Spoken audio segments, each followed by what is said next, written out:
आज दोस्तों यहाँ पर सुप्रीम कोर्ट और हाई कोर्ट के दो बड़े फैसले निकल कर आ रहे हैं, दो बड़े अपडेट जिसे आप नए नियम कह सकते हैं। एक तो देखिए आप, कोर्ट ने बड़ा फैसला सुनाया कि माता पिता की संपत्ति पर बेटे का इस स्थिति तक कोई हक नहीं होगा। बंटवारा करते समय भी इस चीज का ध्यान रखना होगा। जी हाँ, माता पिता की संपत्ति और बेटे के अधिकार को लेकर ये एक बड़ा अपडेट निकल कर आ रहा है, जो देश भर के हर एक पेरेंट्स और बच्चे बच्ची को जरूर जान लेना चाहिए। अगर आपकी उम्र 18 साल से ऊपर है और अगर आप एक लड़का लड़की है, माँ बाप के बेटा बेटी है, तो जरूर आप इस वीडियो को ध्यान से देखिएगा। दूसरा बड़ा अपडेट देखिए आप, सुप्रीम कोर्ट की तरफ से आज ही एक बड़ा फैसला सुनाया गया कि पति की मौत के बाद गोद ली गई संतान को नहीं मिलेगी पेंशन। सुप्रीम कोर्ट की तरफ से एक ऐसे ही मामले की सुनवाई करते हुए बॉम्बे हाई कोर्ट के फैसले को बरकरार रखा है और सुप्रीम कोर्ट ने कहा कि पति की मौत के बाद अगर बच्चा गोद लिया जाता मां के द्वारा तो वो बच्चा फिर सरकारी पेंशन का हकदार नहीं होगा। ये भी क्या है पूरा मामला और क्या है इस फैसले का डिसीजन निर्णय, वो भी मैं आपको बताऊंगा। और साथ ही माता पिता की संपत्ति में बेटे के अधिकार को लेकर वो नया कानून भी अपन जानेंगे। सबसे पहले बात करें आज सुप्रीम कोर्ट की तरफ से जो ये फैसला सुनाया गया ना, इसमें सुप्रीम कोर्ट का ये कहना दोस्तों कि मान लीजिए कोई सरकारी कर्मचारी है, ठीक है ना, और उस कर्मचारी का निधन हो जाता है तो आपको पता होगा एक सरकारी कर्मचारी के निधन के बाद ओपीएस यानी ओल्ड पेंशन योजना के मुताबिक तो विधवा पत्नी को पेंशन मिलती है। एनपीएस में भी कुछ इस तरह की सिमिलर प्रावधान है। लेकिन आज देश की सर्वोच्च न्यायालय शीर्ष अदालत ने कहा कि Hindu adoption and maintenance act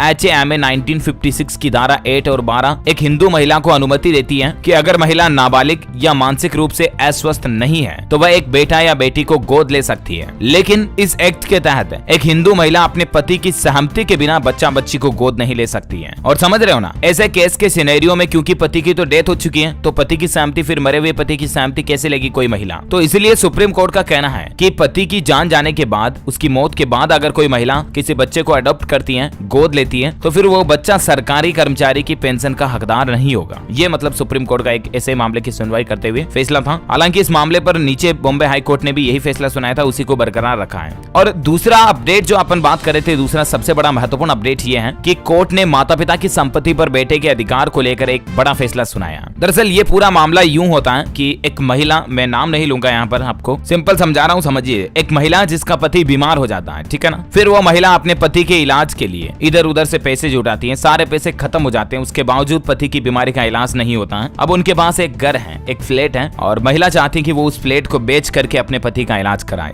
लेकिन उस महिला के एक बेटा भी है। बेटा नहीं चाहता कि इस फ्लैट को बेचा जाए क्योंकि बेटा अपने भविष्य की सोच रहा है। उसको पता है कि इस फ्लैट को बेच दिया तो मैं फ्यूचर में कहाँ रहूंगा, किराए रहना पड़ेगा मेरे को, हमारे जो घर का ये मकान है मालिकाना हक वाला, ये तो बिक जाएगा। अब देखिए कलयुग में किस तरह के बेटे पैदा होते हैं। एक बाप के इलाज के लिए वो अपने खुद के पिता की कमाई हुई संपत्ति को बेचने के लिए सहमत नहीं हो रहा है। तो माता, वो जो उस बेटे की माँ होती है यानी कि उस पति की पत्नी होती है, वो उस फ्लैट को बेचना चाहती है, लेकिन बेटा बीच में टांग अड़ाता है कि ये मेरे फ्लैट को नहीं बेच सकती है क्योंकि ये मेरे पिता का है। पिता तो बीमार होकर बेचारा खाट पे पड़ा। अब माँ बेटे का ये जो मसला होता है ये इतना बड़ा हो जाता है, जरा सोचिए आपकी, ये मामला बॉम्बे हाई कोर्ट तक पहुंच जाता है। और बॉम्बे हाई कोर्ट की तरफ से जो फैसला सुनाया गया ना, उसे सुनकर आप भी चौंक जाओगे। बॉम्बे हाई कोर्ट ने कहा कि जब तक माता पिता जिंदा है, बेटा कभी भी माता पिता की संपत्ति पर अपना हक यानी कि अपना अधिकार नहीं जमा सकता है। माँ बाप चाहे तो उस संपत्ति को किसी को भी बेच सकते हैं, किसी को भी दान कर सकते हैं या उस संपत्ति का कुछ भी और कर सकते हैं, लेकिन जब तक माँ बाप जिंदा है, बेटा उनकी संपत्ति पर, उनके लिए गए डिसीजन पर बीच में कोई भी हस्तक्षेप नहीं कर सकता है, टांग नहीं अड़ा सकता है। तो आखिरकार उस माँ की जीत होती है बॉम्बे हाई कोर्ट में और उस फ्लैट को बेच करके अपने पति का इलाज कराने के लिए बॉम्बे हाई कोर्ट की तरफ से उसको इजाजत मिल जाती है और बेटे को सख्त हिदायत दी जाती है कि इस तरह की घिनौनी काम फिर से ना करें। तो ये मतलब कहने का मतलब ये है बेटा बेटी की संपत्ति को लेकर कि बेटा बेटी के राइट्स जो होते हैं ना, वो माँ बाप के 100 साल पूरे होने के बाद जरूर ऑटोमेटिकली संपत्ति के अधिकार बेटा बेटी के ऊपर आ जाते हैं। लेकिन जब तक माँ बाप इस दुनिया में है तब तक बेटा बेटी अपना कोई भी हस्तक्षेप या अपना कोई भी अधिकार हक उनकी संपत्ति पर नहीं जमा सकते, है ना। ये कहने का मतलब एक सिंपल फैसला है। उम्मीद है ये दोनों बड़े अपडेट आपको जरूर जानने मिले होंगे, सुप्रीम कोर्ट हाई कोर्ट के बड़े फैसले। वैसे इसी तरह की काम की महत्वपूर्ण जानकारियां देखते रहने के लिए आप इस वीडियो को लाइक करना और DLS न्यूज चैनल को सब्सक्राइब करके बेल आइकन जरूर दबा देना ताकि आप ऐसे ही काम की महत्वपूर्ण खबरें रोजाना देख पाएंगे। और हाँ, आपके मन में कोई सवाल जवाब है तो कमेंट करके पूछ सकते हैं, आपका अपना DLS भाई रिप्लाई करने की जरूर कोशिश करेगा। मिलेंगे अगले नेक्स्ट अपडेट में, तब तक के लिए जय हिंद, जय भारत,